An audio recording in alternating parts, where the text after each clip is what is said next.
Okay, so today we're going to switch out this battery in this key-fob. For this fob belongs to a 2018 Audi A5. I'm pretty sure it's probably the same for anything like 17 and up. Anyway, so the car is telling me my battery is low.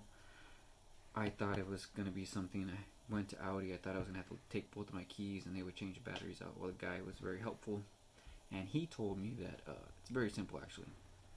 What you want to do, you can get the battery from Audi if you want to.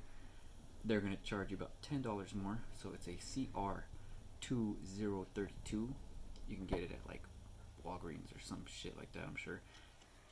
Anyway, so this is the battery we're going to use, right? New battery.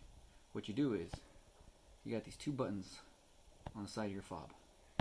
Press those, out comes your key, right? You should know that already. If not, you're an idiot. What I didn't know, not really, but what I didn't know was that this part comes apart as well.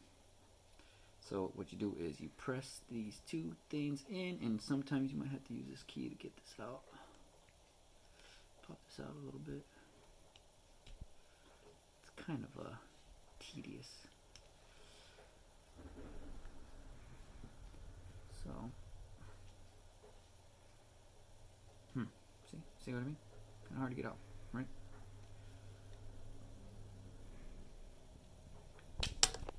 Well, there it goes. So, that flew out. So it comes out like this, right? It comes out like this. Make sure you put it back in the right way. Remove the battery. Put your new battery in. Pops right in. Slide it right back in. Make sure it clicks. This goes right back into there.